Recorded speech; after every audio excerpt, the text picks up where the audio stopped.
I figured I should start with the exciting part, which is me actually getting out of my apartment and getting in my car. And to give everyone an idea of what temperature's like, here we go.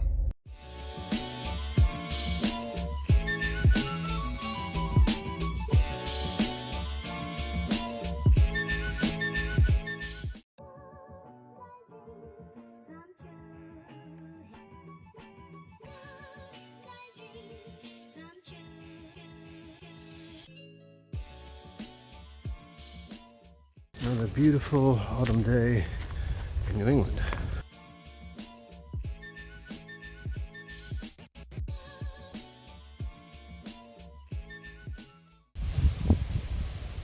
Currently looking at what is considered to be the terrifying part for me. Filming this part is not smart, but you need to see this madness. Goes all the way down there. Oh boy.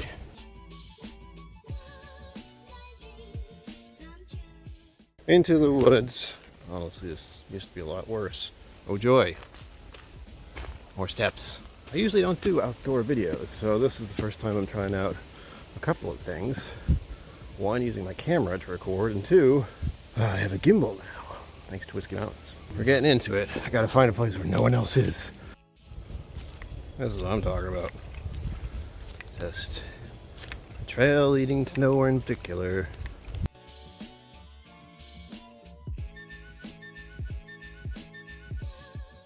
This is one of those things where I look at it and just go, well, I tried. Imagine that's really helpful when it's wet around here. Thankfully it is not right now. Oh look, another hill. Here we go. Now we are literally getting into the thick of it. Things are starting to look a little more autumn-like. Ah yeah, that's the stuff right there. A new experience. Trying to figure out where the hell I should do the video because it's a giant forest and I can't make up my mind about anything. I don't get the feel. I gotta get the feel. It's like, oh, this is a good spot. I'm not getting that.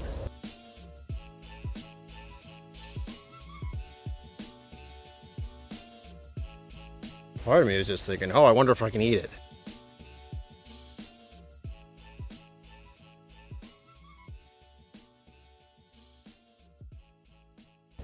Is this thing on? I also don't know how loud I should be because there's no one around. Unless I'm standing, which feels really weird. For your viewing pleasure, we have Jefferson's Reserve Single Barrel. This, of course, is an Irene Tan pick. And I've needed an excuse to open it. And I decided that New England, Jefferson, Founding Fathers, close enough. Last thing I want to do is litter in the woods, so this is coming back with me. It feels so devious. Someone could come along at any moment.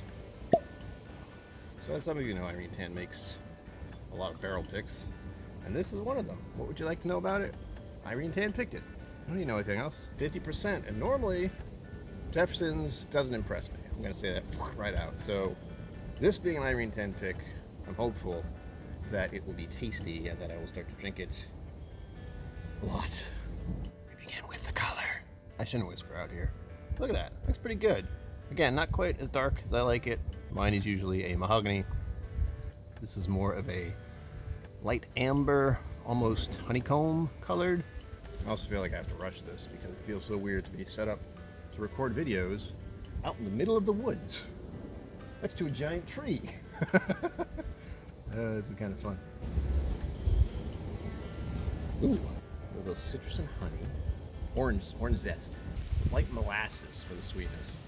Oh, there's a bit of char. This is going to sound silly, but it is reminding me of Jefferson's bourbon. So that's good. It should do that. Got buttercream just went through my mind. Onto the palate. Cheers. Oh, this is perfect for autumn. Perfect for autumn. All right, so it was initially sweet, slight vanilla. Then the spices just took over. It just like woof, like that. I'm trying to think. It's definitely wintertime baked goods. Cinnamon crumble bread. You know what I'm talking about? Cinnamon crumble bread? What am I talking about? Coffee cake. Let's go in one more time and hold on the palate. Oh my god. Oh my god. I promote Irene Tan's bottle picks for a very good reason. It did the same exact thing. It was a little sweet up front, and then it unfurls. These delicious spice notes. Nutmeg, cinnamon, absolutely nailing it with coffee cake. No sweetness, light brown sugar, touch of molasses. Ah, well, that's good. I'm really going to enjoy drinking the rest of this out here. Oh my gosh. It keeps happening. It's getting tamer as I'm drinking more of it. But it is this burst of winter baked goods, coffee cake in particular. I'm thinking of those sugar cookies as well. Spice is just perfect. Excuse me. How dare the wilderness get in the way of what I'm doing? Spiced sticks on your tongue for a bit, and then it goes a little dry. Only a little. The spices are still there. The mouth feels pretty good as well. It's not spot on to what I like, but much like the spices, as it's on your tongue, on your palate, it feels like it expands a little, and the texture changes from feeling what I initially think is a little thin, not watery, just a little thin. And as it warms up, it almost expands and becomes a little bit more viscous, just a smidge. I'm trying to think of a good example. Okay, that works. So if you think of like restaurant maple syrup, it seems like it's that at first, and then it actually turns into straight up Vermont maple syrup. That's what I'm talking about. Well, this is definitely going to go into a sample pack soon, because I need to share this with as many people as possible, because just the time of year is absolutely perfect for October, November, due to the spices. I had no idea this was going to happen. I had crossed my fingers, grabbed the bourbon. I wanted to open this one for a while, as I said, because it's my Irene Tan pick. Of course I want to open it. And Adriana, Whiskey Mountains, I can see why you like this. I'm not exactly far away from civilization, but just being in the woods at this time of year, sipping on whiskey, I mean, it's almost like I want to go camping. I don't. There are bugs around here.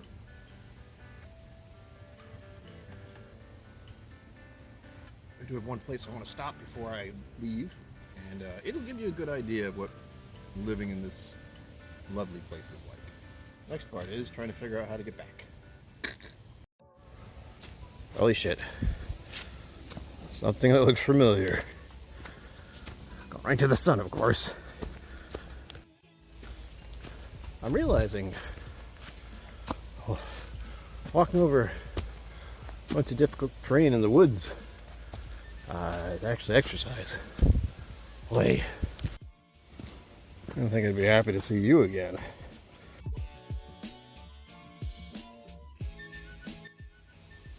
Look, I'm not really that happy to see this again. At least there are actual stairs, because once upon a time, there wasn't. Go ahead, friend.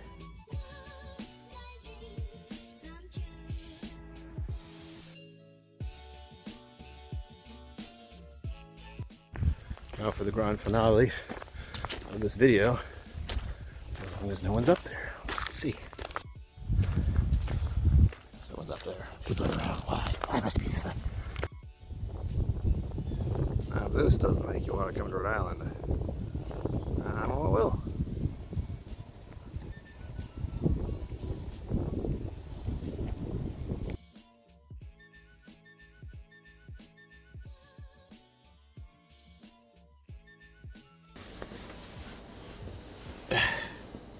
And we're back. Not too much. I haven't eaten anything. Onto the nose. Ah, clean glass. Damn you, washing machine, for making sure my glassware is clean. No citrus up front right now. I'm trying to fight it. Get past that clean glass smell. That molasses is in there. Light molasses, but quieter. Don't get too much on the spice notes. It's like everything's a little muted. I swear it's the atmosphere. For this one specifically, being out in the autumn woods really made it pop. I'm getting a note I don't like, reminiscent of Evan Williams' Bottle and Bond. I get this very peculiar wet, damp wood that's been decomposing in the forest, which is strange that I get that here now when I just got back from the woods and didn't notice that at all anywhere. vanilla. What is that? It's oak. Again, that strange note that I get. It's not bad. It's just peculiar, and not a smell I enjoy. It's not, it's not like apple pie or anything. It's just this weird, almost mossy, dense, and decomposing sort of note. But also has that oak note. I did not expect for the nose to be this different just by being inside. I didn't get a citrus on the nose initially. Still vanilla, still very bourbon. I feel like the nose doesn't meet the palate. Huh. Even the taste is muted. Maybe, again, something I've learned over the years is that environment and situation can contribute a lot to how much you enjoy whiskey. This is still very good, but it's not popping the same way as it did when I was outside. Alright, there we go. The spices have come forward a little bit. That's weird. I didn't expect it to get muted just by being inside. It's still delicious. The spices still hold up. Still very seasonal for this time of year. Oh, I just got a touch of that citrus. Orange zest. That was nice. And I haven't eaten or drank anything since I was out in the woods. It's actually spicier, tinglier. The prickles on my tongue are a little more prominent, and they're lasting a little longer. But oh my goodness. That first sip in the forest, that was a surprise. That was a shock. I would still say this is very good and absolutely better than the usual Jeffersons, which I haven't had in a while, but the reason I haven't had it in a while is because I wasn't impressed. But this, on the other hand, this is meant to be savored. This is meant to be drank outdoors, it would seem. I'm still a bit surprised at how different the nose and the palate are indoors. I feel like I should drink all my whiskey outside now, but with that, as always, live long and prosper. Don't forget to be awesome. And I'll see you out there. Thank you for joining me on KillCo Whisky Musings. You can find my social media and Patreon in the links below. Be sure to like, subscribe, and I'll see you next time. I don't know how Adriana does it.